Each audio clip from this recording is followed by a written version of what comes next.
আসসালামু আলাইকুম রহমতুল্লাহি সম্মানিত দর্শক, শেখ হাসিনার পতনের পর পিনাকি ভট্টাচার্যকে নিয়ে এটি আমার প্রথম ভিডিও।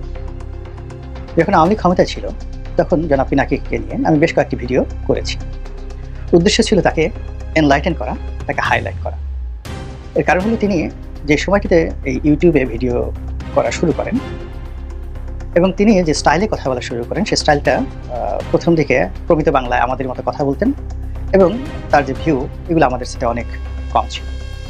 পরবর্তীতে তিনি এটিকে জাস্ট একটা মডার্ন টেকনোলজির মাধ্যমে, ভাষার মাধ্যমে, চিত্রনাট্যের মাধ্যমে, উপস্থাপনার মাধ্যমে এতটা নান্দনিকতা নিয়ে আসেন এবং সেই নান্দনিকতার সঙ্গে সঙ্গে জনপ্রিয় যে বিষয় অর্থাৎ শেখ হাসিনাকে গালাগাল করা, আওয়ামী লীগকে গালাগাল করা, এই বিষয়গুলোকে এখন যে স্টাইলে তিনি করছেন সেই স্টাইলটা যে মুহূর্তে তিনি শুরু করেন অমনি তার যে ভিউ, তার যে পাঠক, তার যে শ্রোতা, এটা রীতিমতো জ্যামিতিক হারে বাড়তে থাকে এবং তার যত জনপ্রিয়তা বাড়তে থাকে ওই সময়টাতে তিনি ততই সরকারের চক্ষুশূল হয়ে পড়েন এবং তার বিরুদ্ধে বাংলাদেশে যত সম্ভব, শেখ হাসিনার পক্ষে যতটা করা সম্ভব, অপপ্রচার বলেন, তাকে ব্যান করা বলেন, তার বিরুদ্ধে মামলা মোকদ্দমা সবকিছুই কিন্তু সরকার করেছে। তো যেহেতু আমরা বাংলাদেশে খুব অল্প কয়েকজন লোক পরিবেশ পরিস্থিতি অনুযায়ী আমরা কথা বলে যাচ্ছিলাম এবং তার মধ্যে আমি একজন, যেমন কথা বলেছেন বিএনপির ফজলুর রহমান সাহেব, কথা বলেছেন নুরুল কবির সাহেব, আসিফ নজরুল সাহেব। তো এরকম খুব অল্প, এর বাইরে কিন্তু বাংলাদেশে 4-5 জনের বেশি কথা বলতে পারেনি। দেশের বাইরে যারা কথা বলেছেন তাদের একটা অবাধ ফ্রিডম রয়েছে, তারা যে কোনো কথা তারা বলতে পারে, কিন্তু বাংলাদেশে বসে আমরা এই কথাগুলো বলেছি।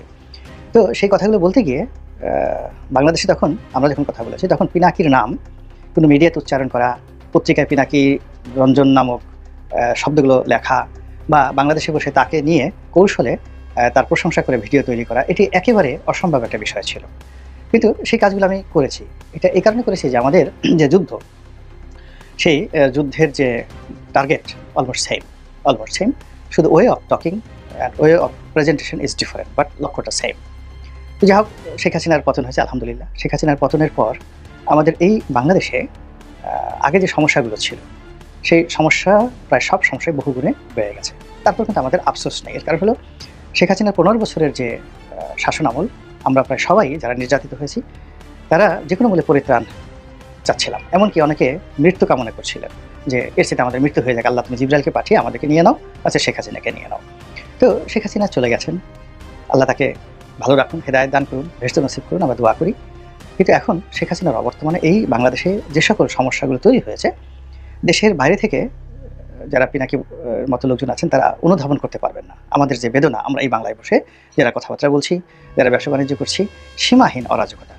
এটা মানে একটা ইংরেজিতে একটা শব্দ আছে, it can better imagine than describe. কিছু কিছু বিষয় আছে কল্পনা করা যায়, বর্ণনা করা যায় না। আমরা যারা ভুক্তভোগী, আমরা এই বিষয়গুলো যেভাবে কল্পনা করতে পারি সেগুলো আমরা বর্ণনা করতে পারি না, আর বাইরে যারা আছেন তারা প্রশ্নই আসে না। তো সেই দিক থেকে এখন এই বাংলাদেশে যা কিছু হচ্ছে, সেই অবাধ দৃষ্টিতে মনে হচ্ছে যে সরকারের পেছনে সরকার আছে, তারপর অদৃশ্য অনেকগুলো ক্ষমতা আছে। এখানে তৃতীয় রাষ্ট্র বা ফোর্থ স্টেট, চতুর্থ রাষ্ট্র, ইংরেজিতে যে কথাগুলো আছে সেগুলো খুবই কার্যকর অবস্থায় আমাদের সমাজকে উত্তাল করে তুলছে। তো এত কিছুর মধ্যেও যে মানে অবাক করা যে বিষয়, সেই অবাক করার বিষয়টা হলো যে বাংলাদেশের শাসন প্রণালীতে, তারপর শাসন ব্যবস্থায়, প্রণালী এবং ব্যবস্থা দুটো আলাদা জিনিস। এরপর দৈনন্দিন কর্মকাণ্ড এবং আমাদের জাতীয় গুরুত্বপূর্ণ যে সিদ্ধান্তগুলো হচ্ছে, সব ক্ষেত্রে প্যারিস প্রবাসী ইউটিউবার জনাব পিনাকি ভট্টাচার্য তিনি খুবই গুরুত্বপূর্ণ ভূমিকা পালন করছেন। আমি যেটা শিরোনামে ব্যবহার করছি সেটি হলো যে তিনি এখন বাংলার খমেনি। আয়াতুল্লাহ খমেনি একসময় প্যারিসে ছিলেন এবং সেখানে থেকে তিনি পুরো যাকে বলা হয় ইরানের রাজনীতি নিয়ন্ত্রণ করেছেন এবং তার কথা মতো সব কিছু চলেছে। এবং একটা সময় তিনি প্লেনে করে এসে অলনে ছাড়েন, কাউকে না জানিয়ে অলনে ছাড়েন, উপস্থিত হয়েই তিনি বিপ্লবের নেতৃত্ব দিয়েছেন। আমাদের দেশে শেখ হাসিনা বিরোধী যে আন্দোলন ছিল সেটাকে অনেকে বিপ্লব বলার চেষ্টা করছেন, কিন্তু বেশিরভাগ মানুষ এটাকে গণ অভ্যুত্থান, গণ আন্দোলন, গণবিক্ষোভ এবং শেখ হাসিনার পলায়ন বা ক্ষমতাচ্যুতি এই হিসাবে দেখছে। কিন্তু সত্যিকার অর্থে এখন যে অরাজকতা চলছে, এই অরাজকতা আমার সিক্স সেন্স বলছে অন্তত 5 থেকে 10 বছর চলবে। আর এই অরাজকতা থেকে বের হওয়ার জন্য আমরা যে লড়াই এবং সংগ্রাম করছি, এটাই হবে একটা বিপ্লব, দ্বিতীয় বিপ্লব হবে, তৃতীয় বিপ্লব হবে এবং সেই বিপ্লবটা চলছে। এখন সেই বিপ্লবের বিভিন্ন অ্যাঙ্গেল রয়েছে। বিএনপি একভাবে বিপ্লব করার চেষ্টা করছে, জামাত করার চেষ্টা করছে, তারপর হেফাজত করার চেষ্টা করছে, যে যার মতো অন্তত 20টি অ্যাঙ্গেল থেকে সেই রাষ্ট্রীয় কর্মকর্তারা, সেনাবাহিনীরা সবাই কিন্তু যে যার অবস্থা থেকে আইন শৃঙ্খলাকে ফিরিয়ে এনে দেশকে একটি স্থিতিশীল অবস্থায় নিয়ে যাওয়ার জন্য যে যার মতো করে চেষ্টা করছেন এবং একে অপরের স্বার্থ যাকে বলা হয় এখানে নিয়ে পরস্পরের সাথে দ্বন্দ্ব এবং সংঘাত এবং একে অপরের বিরুদ্ধে খিস্তিকেওর হচ্ছে। অবাক করার ব্যাপার হলো যে এখানে ডক্টর মোহাম্মদ ইউনূসের নেতৃত্বে যা কিছু হচ্ছে, তারপর পুলিশের নেতৃত্বে যা কিছু হচ্ছে, আমি সেনাবাহিনীর কথাটা বাদ দিলাম স্পর্শকাতর, বা বিচার বিভাগের কথাটাও বাদ দিলাম স্পর্শকাতর, বা সচিবালয়ে যা কিছু হচ্ছে, এই সকল পক্ষের চাইতে, এমনকি বিএনপি জামাতের চাইতে এই মুহূর্তে পিনাকি ভট্টাচার্যের যে প্রভাব প্রতিপত্তি এটি সবচেয়ে বেশি, আপনি স্বীকার করেন বা না করেন। এখন এটা মন্দ হতে পারে, ভালো হতে পারে, এটা আগামীতে পিনাকির সফলতার উপর নির্ভর করবে যে তিনি আসলে নায়ক না খলনায়ক। তিনি কি আয়াতুল্লাহ খমেনি হিসেবে বাংলাদেশে অমর হয়ে থাকবেন, নাকি সালমান রুশদি হিসাবে বাংলাদেশে নিন্দিত হবেন, এটি আগামী দিন বলবে। এর কারণ হলো বিজয় নতুন ইতিহাস রচনা করে। তিনি যদি বিজয়ী হন তাহলে ইতিহাস তিনি রচনা করবেন, কিন্তু ইতিমধ্যে তিনি যে কাজগুলো করে চলেছেন সেই কাজগুলো ভীষণ রকম ম্যাটিকুলাস। তিনি যেভাবে 32 নম্বর ভেঙেছেন এবং একদম লাইভে থেকে বসে যেভাবে হুকুম দিয়ে প্রতিটি ঘটনা তদারক করে টেলিফোনে ইনস্ট্রাকশন দিয়ে এটা করো ওটা করো ওটা করো, এরকম প্রকাশ্য গত 100 বছরে, আমি 100 বছরে গেলাম না, মানে এই টেকনোলজি চালু হওয়ার পর এইরকম কোনো অপারেশন, 32 ভাঙার যে অপারেশন যেটা আমি দেখেছি, এরকম কোনো অপারেশন আমি, কোনো মিলিটারি অপারেশন আমি দেখিনি। আমি যখন অ্যাবোটাবাদে বিন লাদেনকে হত্যা করা হলো ওই সময়টিতে বারাক ওবামার দৃশ্য আমরা দেখেছি, অর্থাৎ ওই অভিযান পরিচালনা করা হচ্ছে, তিনি জয়েন্ট চিফ অফ স্টাফের চেয়ারম্যান তাকে নিয়ে বসে আছেন, প্রতিরক্ষা মন্ত্রীকে নিয়ে বসে আছেন, তিনি নিজে বসে আছেন, মিলিটারি বিশেষজ্ঞরা বসে আছেন এবং অপারেশন চলছে। তো সেটার সঙ্গে যদি 32 নম্বর ভাঙার যে অপারেশন পিনাকি করেছেন ওটাকে তুলনা করি তাহলে দেখা যাবে যে বারাক ওবামার চাইতেও তিনি মূলত ওই অপারেশনটা আরও অ্যাক্টিভলি করেছেন। এর কারণ হলো বারাক ওবামা রাষ্ট্রীয় ক্ষমতায় বসে তিনি কমান্ড পরিচালনা করেছেন, আর পিনাকি কোনো ক্ষমতা ছাড়াই কেবলমাত্র তার যারা সমর্থক, ভক্ত, ছোট ভাই ব্রাদার তাদেরকে দিয়ে তিনি এই কর্মটি করিয়েছেন। 2 নম্বর হলো তিনি ঝুঁকি নিয়েছেন, তিনি শুধু বসে বসে দেখেননি, তিনি কমান্ড দিয়েছেন, ফলে ওই ঘটনার পুরো দায় দায়িত্ব তার। এবং আগামীতে তিনি যদি সফল হন তাহলে এটি তাকে অমরত্ব দেবে, আর ব্যর্থ হলে বুঝতেই পারেন যে তার সকল দায় দায়িত্ব তাকে, তার পরিবারকে, পরিজনকে, আত্মীয় স্বজনকে, বন্ধু বান্ধব, ছোট ভাই ব্রাদার যারা যারা আছে সবাইকে সেটা ভোগ করতে হবে। তো এইভাবে পিনাকি যে কাজটা আছে সেটা হলো যে তিনি প্রথম আলোর সামনে জিয়াফত করে প্রথম আলোকে একটা শিক্ষা দিয়েছেন। এরপরে আর অনেক কর্মকাণ্ড, এখন প্রশাসনে পিনাকির নাম শুনলে অনেক কাজ হয়ে যায়।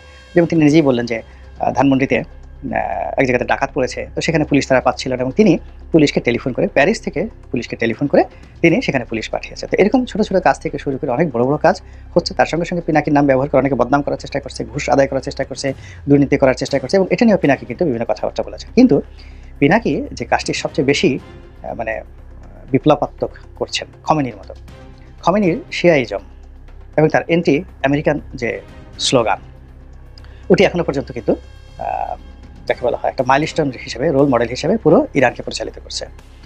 তদ্রূপ বাংলাদেশে পিনাকি অনেকগুলো মানুষকে উলঙ্গ করে দিয়েছেন, তার কাঁঠাল রানী, তারপরে তার জয় বাংলা, এই ইত্যাদি যে কথাগুলো, এই কথাগুলো রীতিমতো প্রাতিষ্ঠানিক রূপ পেয়েছে।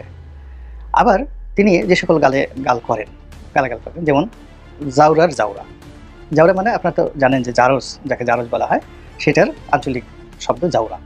তো জাউরার জাউরা মানে তিনি যাকে গালি দিচ্ছেন এটার বক্তব্য হলো যে সে একজন জাউরা মানে বাস্টার্ড, আর সে শুধু যেন তেন বাস্টার্ড না, জাউরার জাউরা মানে তার বাপও বাস্টার্ড ছিল। তো তিনি এইভাবে অনেকগুলো মানুষকে জাউরার জাউরা বলে যে ট্যাগগুলো দেওয়ার চেষ্টা করছেন, সেই মানুষগুলো কিন্তু অনেকেই ইতিমধ্যে আহত বা নিহত হয়ে গেছেন সামাজিকভাবে। This is the fact. এখন আগামীতে সেই লোকগুলো ফিরে আসার রাজনীতিতে কতটুকু সম্ভাবনা আছে বা না আছে সেটা পরে দেখা যাবে, কিন্তু তিনি যাদেরকে গালাগাল দিয়েছেন এবং যাদেরকে এভাবে উলঙ্গ করেছেন সেটা কিন্তু একটা রীতিমতো বিপ্লব হয়ে গেছে। 2 নম্বর হলো যে তিনি শেখ হাসিনা নিচে কাউকে নিয়ে ভিডিও করেননি, কখনো ভিডিও করেননি, অন্যদেরকে গালি দিয়েছেন। তার ভিডিওর যে ট্রেন্ড এবং টপিক এটা সবসময় শেখ হাসিনা কেন্দ্রিক ছিল। আর এখন তিনি ভিডিও করছেন ডক্টর মোহাম্মদ ইউনূসকে নিয়ে, অথবা জেনারেল ওয়াকারুজ্জামানকে নিয়ে, অথবা আওয়ামী লীগকে নিয়ে, অথবা শেখ হাসিনাকে নিয়ে, এর বাইরে তিনি যাচ্ছেন না।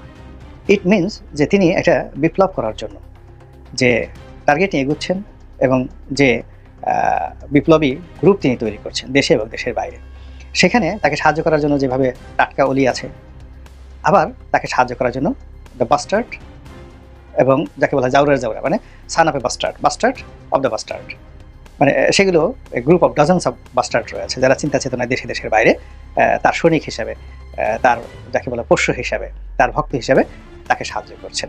তো কাজেই তিনি ম্যাটিকুলাসলি যে কাজগুলো করছেন, যেখানে তাকে তার বলা দরকার তিনি বলছেন, যেখানে তার হুজুর দরকার সেখানে হুজুর বলছেন, যেখানে তার বাস্টার্ড দরকার বাস্টার্ড বলছেন, যেখানে তার পিচ্চি হেলাল দরকার, বেশ কথার কথা বললাম, যেখানে তার সন্ত্রাসী দরকার, যেখানে তার ছোট রাজন দরকার, দাউদ ইব্রাহিম দরকার, প্রায় সব ক্ষেত্রে তিনি যে একটি শক্তিমত্তা অর্জন করে ফেলেছেন, এটি রাষ্ট্রের মধ্যে আরেকটা নতুন রাষ্ট্র তৈরি করে ফেলেছে। এবং এটা কিভাবে তৈরি করে ফেলেছে জাস্ট একটা ছোট উদাহরণ দিই, তাহলে আপনারা বুঝতে পারবেন। মসজিদে নামাজ পড়ি, তো আমার পাশে একজন কর্নেল, পদমর্যাদার বিমান বাহিনীর সাবেক কর্মকর্তা, এখন খুব বড় একটা ব্যবসা করেন। তো তার একটা সমস্যা, ভীষণ সমস্যা ক্যান্টনমেন্টের সঙ্গে একটা সমস্যা, বা সরকারি কোনো একটা অফিসে, আমি ঠিক এখন মনে করতে পারছি না। তো তিনি একজন ঊর্ধ্বতন সামরিক কর্মকর্তা, এই মুহূর্তে ভালো পদে আছে, তার ব্যাচমেট, তাকে তিনি বললেন। তো তিনি বললেন যে আসলে এটা আমি বললে হবে না, এটা পিনাকি দাদাকে বলতে হবে। তো বললো যে আমার সাথে তো পিনাকির কোনো পরিচয় নাই। তো বল ঠিক আছে, আমি তাকে দিয়ে বলাচ্ছি। এবং সেই লোক তারপরে আমাকে বললো যে আশ্চর্য ঘটনা, যে 24 ঘন্টার মধ্যে আমার সেই কাজটি হয়ে গেল। আমি যা সেটা ইঙ্গিত দিলাম, প্রমাণ যদি চান প্রমাণ দিয়ে দেবো। এভাবে এই রাষ্ট্র চলছে, এই দেশ চলছে। এবং মিস্টার পিনাকি রঞ্জন চক্রবর্তী, আপনি তাকে যেভাবেই মূল্যায়ন করেন না কেন, তিনি আসলে এখন এই গুরুত্বপূর্ণ ভূমিকা পালন করে চলছে। মহান আল্লাহ আমাদের সবাইকে হেদায়েত দান করুন এবং হেফাজত করুন। আসসালামু আলাইকুম ওয়া রাহমাতুল্লাহি ওয়া বারাকাতুহু।